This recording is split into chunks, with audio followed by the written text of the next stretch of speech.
Hello students, welcome back. In today's lecture, we will discuss about the outbreeding device, then pollen pastel interaction and the artificial hybridization. So first we are going to discuss the outbreeding devices. अब mainly जो भी bisexual flowers हैं यानी कि जिसमें anther यानी कि male reproductive part और गाइनेशियम यानी कि पिस्टिल फीमेल रिप्रोडक्टिव पार्ट दोनों प्रेजेंट हो तो उस फ्लावर में मेनली क्या होता है तो उसमें सेल्फ पॉलिनेशन की प्रोसेस जो है यानी कि एक ही फ्लावर की पॉलिन ग्रेन उसी फ्लावर के स्टिग्मा पे जो ट्रांसफ़र होने की प्रोसेस है मेनली वही प्रोसेस उसी फ्लावर में होती है।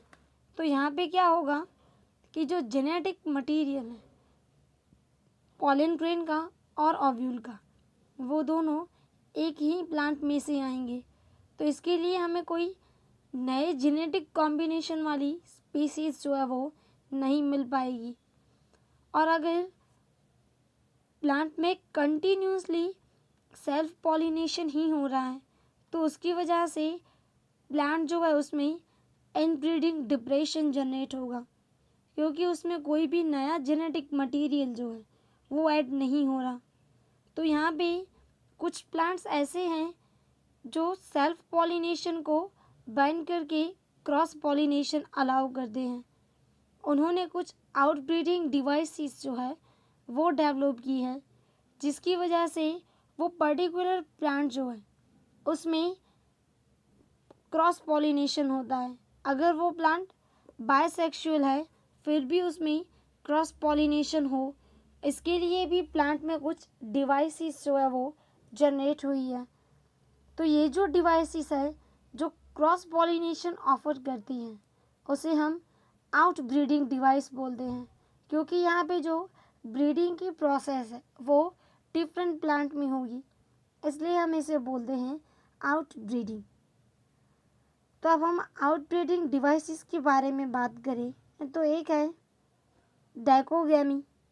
अब इसमें क्या होता है कि नॉर्मली किसी भी फ्लावर में सेल्फ पॉलिनेशन हो उसके लिए जो एंथर और स्टिग्मा है इन दोनों में मैच्योरेशन टाइम जो है वो सिमिलर होना चाहिए यानी कि जब एंथर में से पॉलन ग्रेन रिलीज हो तभी स्टिग्मा जो है वो पॉलन ग्रेन को एक्सेप्ट करने के लिए भी रेडी होना चाहिए तभी फ्लावर जो है उसमें सेल्फ पॉलिनेशन होगा अदरवाइज नहीं होगा। तो ये डाइकोगेमी में क्या होता है मेनली जो फ्लावर की एंथर और स्टिग्मा है उनका जो मैच्योरेशन टाइम है वो डिफरेंट होगा यानी कि कुछ प्लांट्स जो है वो ऐसे हैं जिसमें पॉलन ग्रेन रिलीज हो उसके थोड़े टाइम पहले ही ऑलरेडी स्टिग्मा जो है वो मैच्योर होगा यानी कि जब एंथर में से एक्चुअली पॉलन ग्रेन रिलीज होगी तब स्टिग्मा जो है उसे एक्सेप्ट नहीं कर पाएंगी। For example sunflower. तो मेनली सनफ्लावर में क्या होता है कि पॉलन ग्रेन रिलीज हो उसके थोड़े टाइम पहले ही ऑलरेडी स्टिग्मा जो है वो मैच्योर हो जाता है और जब एक्चुअल में एंथर में से पॉलन ग्रेन रिलीज होती है तो वो पॉलन ग्रेन स्टिग्मा पे स्टिक नहीं हो सकती। अब कुछ प्लांट्स ऐसे भी हैं जिनमें क्या होता है कि पॉलन ग्रेन रिलीज हो उसके बहुत टाइम पहले से ही स्टिग्मा जो है वो मैच्योर हो चुका होता है यानी इसमें भी जब एक्चुअल पॉलन ग्रेन रिलीज होगी तब स्टिग्मा उसे एक्सेप्ट नहीं कर पाएगा। For example palms.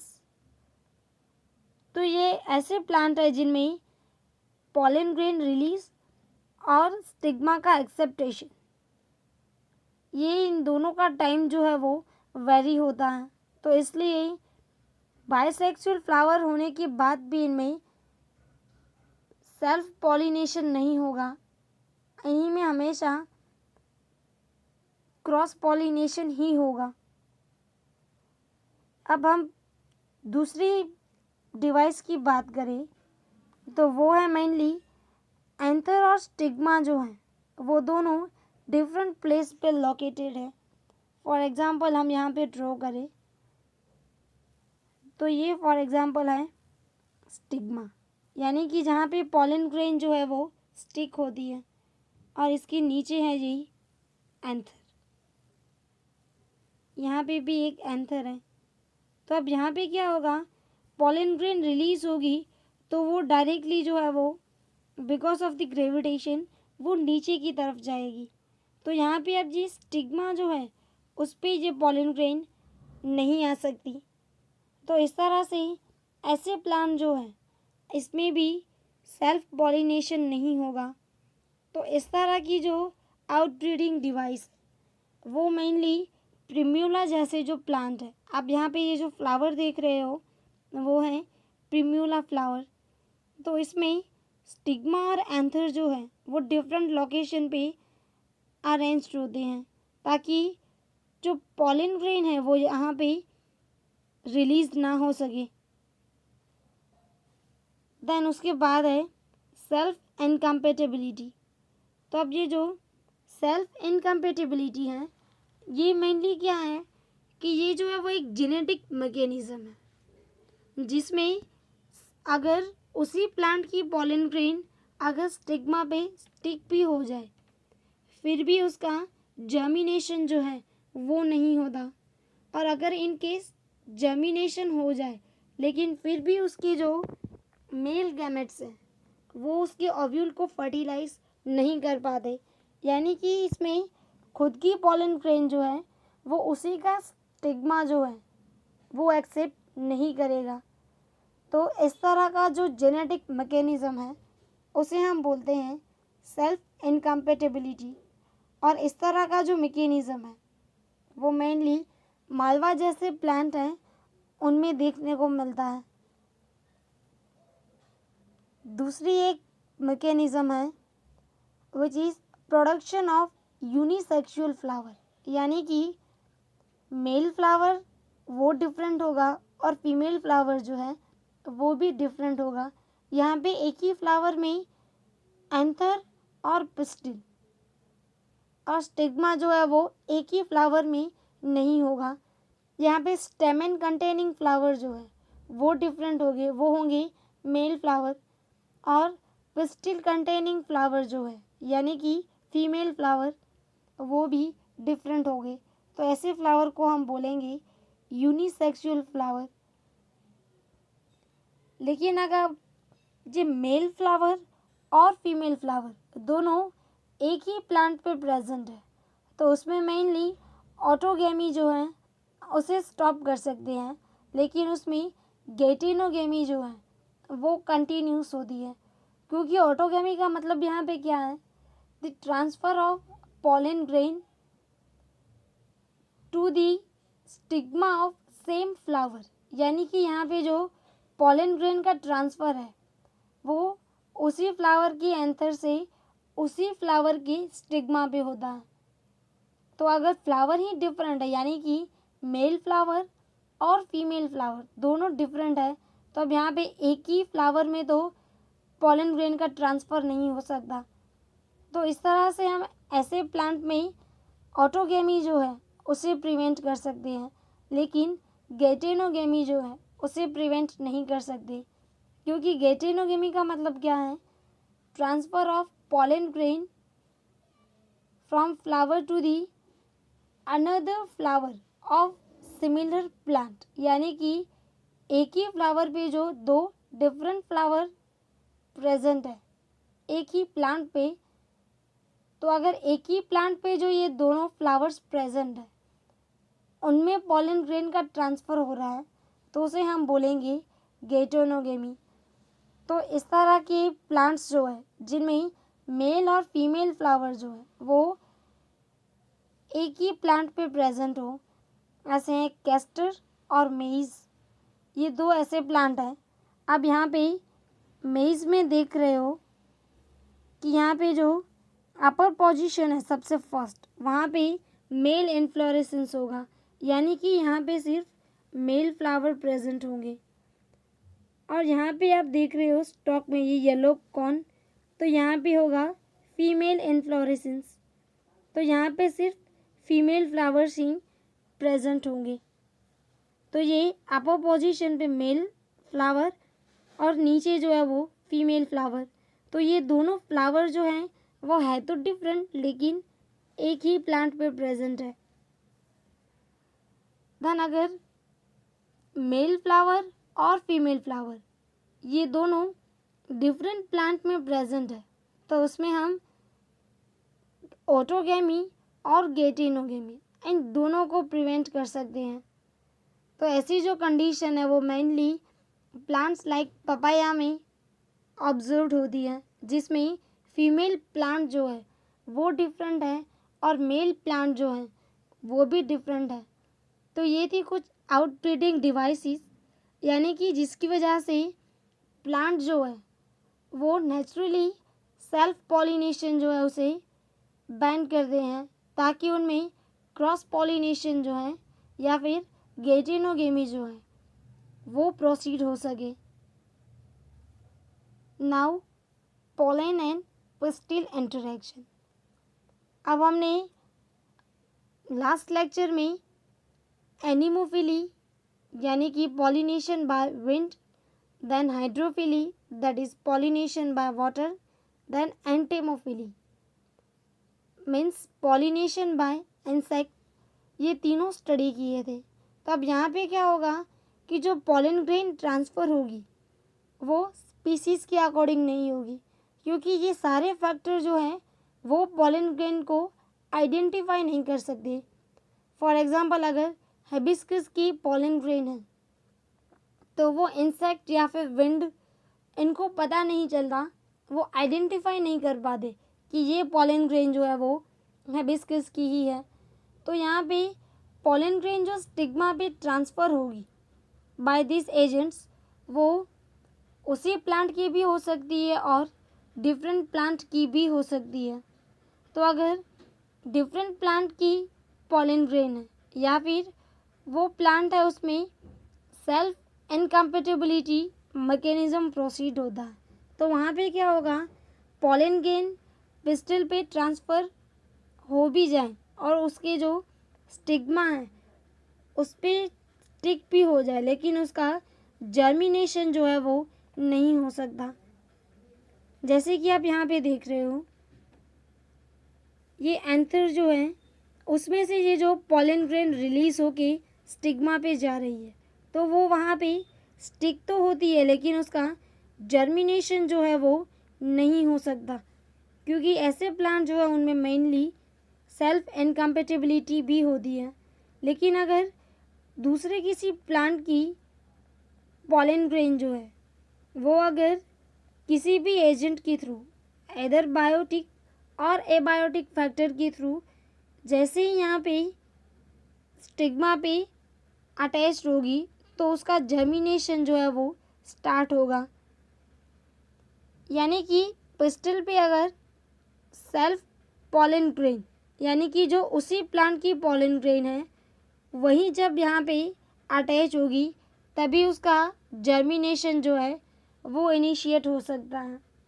तो अब पॉलन ग्रेन जो है वो आइडेंटिफाई कैसे होगी पिस्टिल से, तो mainly pistil has ability to recognise the pollen grain whether it is a right type of pollen grain which is called compatible pollen grain or of wrong type which is known as incompatible pollen grain।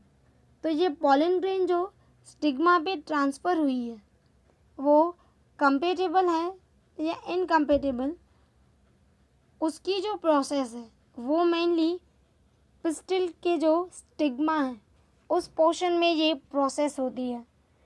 तो अब pistil जो हैं वो उन्हें identify कैसे कर सकते हैं, तो मेनली पॉलन ग्रेन जो है उसमें मेनली कुछ प्रोटीन्स प्रेजेंट होते हैं।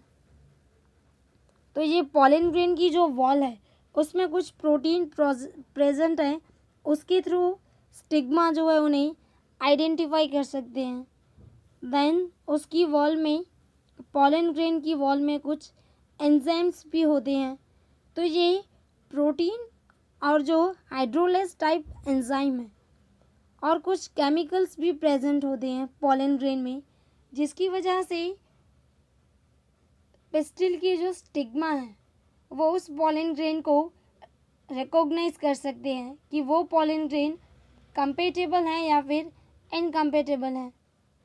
और अगर पॉलन ग्रेन इनकम्पेटेबल है तो पिस्टिल उन्हें रिजेक्ट करेगा और जो उसके बाद की प्रोसेस है यानी कि पॉलन जर्मिनेशन देन फर्टिलाइजेशन, वो प्रोसेस नहीं हो पाएगी। जैसे कि आप यहाँ पे देख रहे हो, अगर पिस्टिल पे रॉन्ग टाइप की पॉलन ग्रेन ट्रांसफ़र हुई है तो यहाँ पे पॉलन ग्रेन का जर्मिनेशन ही नहीं होगा। तो अगर पॉलन ग्रेन का जर्मिनेशन ही नहीं हो रहा तो उसमें से पॉलन ट्यूब भी जनरेट नहीं होगी और उस प्लांट में उस पॉलन ग्रेन के थ्रू फर्टिलाइजेशन भी नहीं होगा। लेकिन अगर पॉलन ग्रेन जो है वो राइट टाइप की पॉलन ग्रेन है यानी कि कंपेटेबल पॉलन ग्रेन है तो उसमें से पॉलन ट्यूब जो है वो इस तरह से रिलीज होगी और एम्ब्रियो सैक में फर्टिलाइजेशन की प्रोसेस जो है वो कैरी आउट होगी। तो इस तरह से पिस्टिल जो है वो कंपेटेबल और नॉन कंपेटेबल पॉलन ग्रेन जो है उसके बीच में क्रॉस चेक करती है। अब यहाँ पे पॉलन ग्रेन जो है वो सपोज कंपेटेबल है यानी कि राइट टाइप की पॉलन ग्रेन जो है वो स्टिग्मा पे ट्रांसफ़र हुई है। तो अब प्रोसेस होगी पॉलन ग्रेन जर्मिनेशन की, यानी कि पॉलन ग्रेन जो है वो उसका जर्मिनेशन स्टार्ट होगा। आप यहाँ पे देख रहे हो यही पॉलन ग्रेन है। तो यहाँ पे मेनली अब प्रोसेस क्या होगी जर्मिनेशन में, तो जैसे ही पॉलन ग्रेन का जो एग्जाइन है, हमने जब पॉलन ग्रेन का स्ट्रक्चर डिस्कस किया था तब हमने बोला था कि बाहर का जो एग्जाइन लेयर है which is made up of sporopollenin, तो उसमें छोटे छोटे पोर्स जो है वो भी प्रेजेंट होते हैं जहाँ पे एग्जाइन जो है वो एब्सेंट होगा। तो उस एग्जाइन में से ये पॉलन ट्यूब जो है यानी कि वो पोर जो है जिसे हमने लेबल किया था एज अ जर्म पोर, उस जर्म पोर में से ये पॉलन ट्यूब जो है वो रिलीज होगी। अब कुछ प्लांट्स जो है उसमें पॉलन ग्रेन जब 2 सेल स्टेज में होती है यानी कि एक सेल होगा उसमें generative cell which is small size cell and second होगा वेजिटेटिव न्यूक्लियस। तो कुछ प्लांट्स में पॉलन ग्रेन बायसेल्युलर स्टेज में रिलीज होगी एंथर में से, और कुछ प्लांट्स जो है उसमें पॉलन ग्रेन जो है वो ट्राइसेल्युलर स्टेज में रिलीज होगी। तो अब ये ट्राइसेल्युलर स्टेज कैसे आएगा, तो ये जो यहाँ पे जनरेटिव सेल है ये जनरेटिव सेल डिवाइड होगा और 2 स्पर्म सेल्स जो है वो जनरेट करेगा। तो अब यहाँ पे ये जो जनरेटिव सेल में से स्पर्म सेल फॉर्मेशन की प्रोसेस है वो कुछ प्लांट्स में एंथर के अंदर ही हो जाएगी। तो उसमें जो पॉलन ग्रेन है वो ट्राइसेल्युलर होगी। और अगर सपोज ये जो जनरेटिव सेल का डिवीज़न है वो एंथर में नहीं हो रहा तो उसका डिवीज़न कब होगा, तो जब ये बायसेल्युलर पॉलन ग्रेन स्टिग्मा पे ट्रांसफ़र होगी और जब पॉलन ग्रेन का जर्मिनेशन जो है वो हो रहा है तब ये जनरेटिव सेल जो है वो डिवाइड होगा और उसमें से 2 स्पर्म न्यूक्लियाई और 2 स्पर्म सेल जो है वो जनरेट होंगे। तो इस तरह से अब ये जो जर्म पोर है उसमें से ये ट्यूब लाइक स्ट्रक्चर बाहर आता है। अब ये ट्यूब जो है वो मेनली पॉलन ग्रेन का जो इनर मोस्ट लेयर है जिसे हम एंटाइन बोलते हैं उसमें से फॉर्म होता है। और अब पॉलन ग्रेन में जितना भी कंटेंट होगा यानी कि साइटोप्लाज्म, जनरेटिव सेल और 2 sperm cell, then vegetative nucleus और वेजिटेटिव सेल, ये सारे जो है वो अब एंटर होंगे पॉलन ट्यूब में, और ये पॉलन ट्यूब जो है वो मूव होगी थ्रू आउट दी स्टाइल। अब यहाँ पे ये जो येलो कलर की लाइन देख रहे हो ये वाली, तो ये जो येलो कलर की लाइन है वो है मेनली पॉलन ट्यूब। तो अब जब पॉलन ट्यूब जनरेट हो उससे पहले की अगर हम प्रोसेस देखें तो सबसे पहले स्टिग्मा जो है वो पॉलन ग्रेन को कैप्चर करेगी, देन पॉलन ग्रेन जो है वो उस पर स्टिक होगी, देन पॉलन ग्रेन जो है वो बाय द हाइड्रेशन उसका जर्मिनेशन जो है वो धीरे धीरे स्टार्ट होगा, और उसमें से इस तरह से पॉलन ट्यूब जो है वो जनरेट होगी। और ये पॉलन ग्रेन में से जो पॉलन ट्यूब निकल रही है वो मूव होके यहाँ पे जो माइक्रोपाइल एरिया है, अब ये माइक्रोपाइल जो है वो हमने जब एम्ब्रियो सेक और ओव्यूल का स्ट्रक्चर डिस्कस किया था तब हमने माइक्रोपाइल की बात की थी। तो माइक्रोपाइल यानी कि जहाँ पे एंटेग्यूएंट्स एब्सेंट है और वहाँ पे जो पोर बन रहा है उसे हम बोलेंगे माइक्रोपाइल। तो ये पॉलन ट्यूब जो है वो स्टाइल में से क्रॉस होके जहाँ पे माइक्रोपाइल का लेयर है और माइक्रोपाइल की जो ओपनिंग है वहाँ से मेनली एम्ब्रियो सैक में एंटर होगी, और एम्ब्रियो सैक में जैसे ही एंटर होगी वो फर्टिलाइजेशन की प्रोसेस जो है वो करना स्टार्ट होगी। तब हम एम्ब्रियो सैक में बात करें तो जहाँ पे भी ये माइक्रोपाइल प्रेजेंट है तो वहाँ पे एम्ब्रियो सैक जो है उसमें 3 सेल यहाँ पे प्रेजेंट होंगे, 2 synergid cells and 1 egg cell, जिसे हम कलेक्टिवली बोलते हैं egg apparatus. So after reaching the pollen tube enters the ovule, और ओव्यूल में भी जो पर्टिकुलर एम्ब्रियो सैक है वहाँ पे through the micropyle and then enters in one of the synergid cell. यहाँ पे ये जो 2 सिनर्जिड सेल्स हैं उनका डीकम्पोजिशन हो जाता है और जो स्पर्म सेल है वो उनके साइटोप्लाज्म में रिलीज़ होते हैं। तो अब फर्टिलाइजेशन की प्रोसेस किस तरह से होती है वो हम डबल फर्टिलाइजेशन टॉपिक में डिटेल में स्ट्रक्चर डिस्कस करेंगे। तो ये था पॉलन पिस्टिल इंटरेक्शन। नाउ अब हम बात करते हैं आर्टिफिशियल हाइब्रिडाइजेशन की।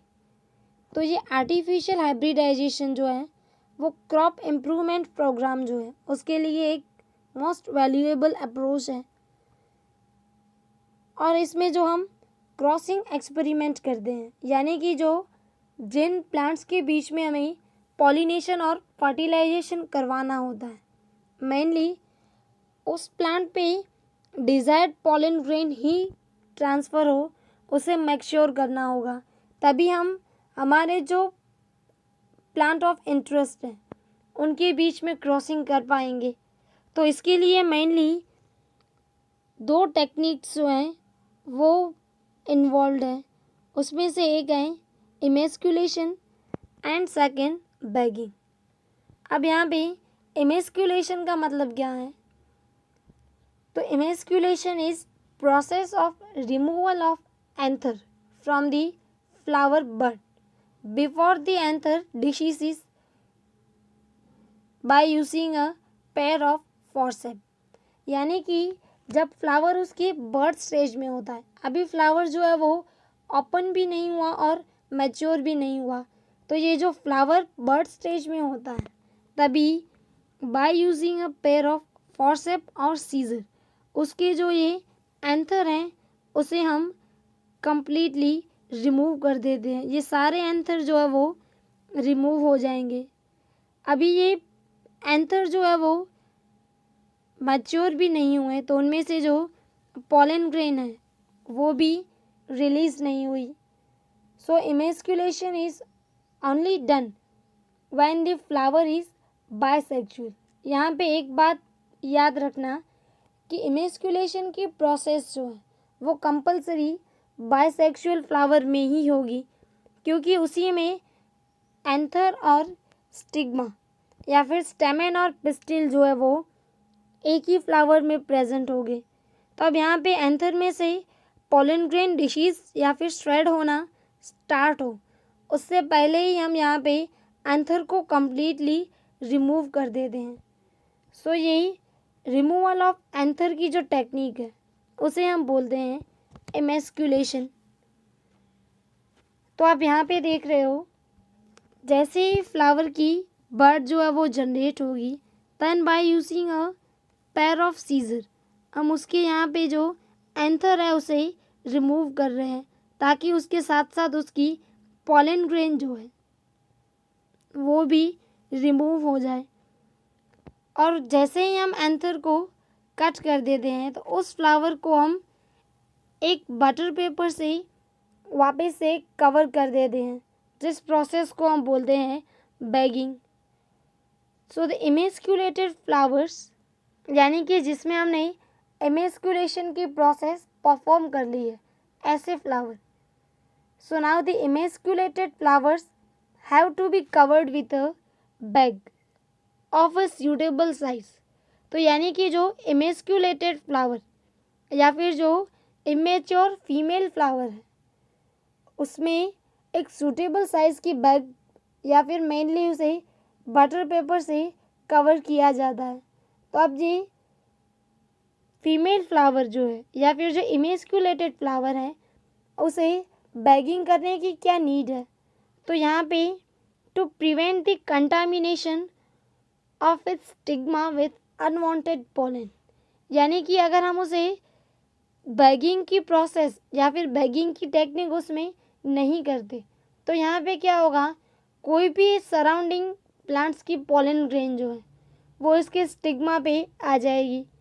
तो ये सारी पोलन ग्रेन जो है वो अनवांटेड है। तो ये अनवांटेड पोलन ग्रेन जो है वो हमारे इमेस्क्यूलेटेड फ्लावर्स या फिर एक्सपेरिमेंटिंग फीमेल फ्लावर है उस पर स्टिक ना हो, उसके लिए हम उसे बैग से कवर करते हैं, जिसे हम बैगिंग बोलते हैं।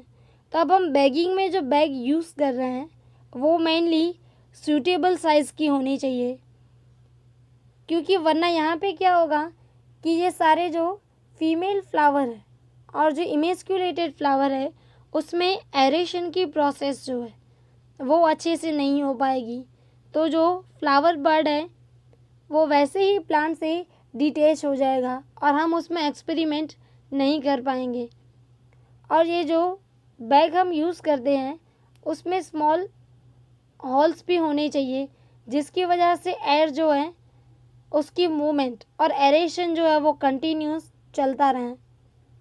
So now one stigma of a bagged flower is become mature और attains receptively, then the pollen grain that is collected from plant of interest are dusted on the stigma, यानी कि जैसे ही फ्लावर में जो stigma है वो mature होगा कि वो पोलन ग्रेन को एक्सेप्ट कर पाए, तब हम जो पोलन ग्रेन ऑफ इंटरेस्ट है जिसमें हमने मेल फ्लावर में से कलेक्ट किया हुआ है, वो पोलन ग्रेन जो है वो उसे हम डस्ट करेंगे एमेस्क्यूलेटेड या फिर बैग्ड किए हुए फ्लावर की स्टिग्मा पे, और वापस से हम इस फ्लावर को रीबैग्ड कर देंगे। तो अब यहाँ पे रीबैगिंग जो है वो क्यों करनी है? तो वही सेम रीजन कि जो अनवांटेड पोलन ग्रेन है वो इसकी स्टिग्मा पे ट्रांसफ़र ना हो। तो ये पूरी टेक्निक जो है वो हम मेनली आर्टिफिशियल हाइब्रिडाइजेशन में परफॉर्म करते हैं। तो अब धीरे धीरे ये जो इमेस्क्यूलेटेड और जो बैगिंग किया हुआ फ्लावर है उसमें फ्रूट जो है वो डेवलप होना स्टार्ट होगी। सो ये दोनों टेक्निक यानी कि इमेस्क्यूलेशन और बैगिंग टेक्निक जो है वो हम एक फ्लावर में तभी परफॉर्म करते हैं अगर फ्लावर जो है वो बायसेक्सुअल है। अगर फ्लावर मोनोसेक्सुअल या फिर यूनिसेक्सुअल है तो उसमें हम इमेस्क्यूलेशन की प्रोसेस नहीं करते, डायरेक्टली जो उसके फीमेल फ्लावर है वो जब बर्थ स्टेज में होंगे तभी हम उसमें डायरेक्टली बैगिंग टेक्निक परफॉर्म कर देंगे। और जैसे ही वो मैच्योर होगा तो डायरेक्टली हम उस पर पॉलन ग्रेन जो है वो डस्ट कर देंगे। तो इस तरह से इसमें आर्टिफिशियल हाइब्रिडाइजेशन जो है वो हम इजीली परफॉर्म कर सकते हैं। So now that's it for today's lecture. In next lecture we will discuss about double fertilization and then post fertilization events. It's your homework for today.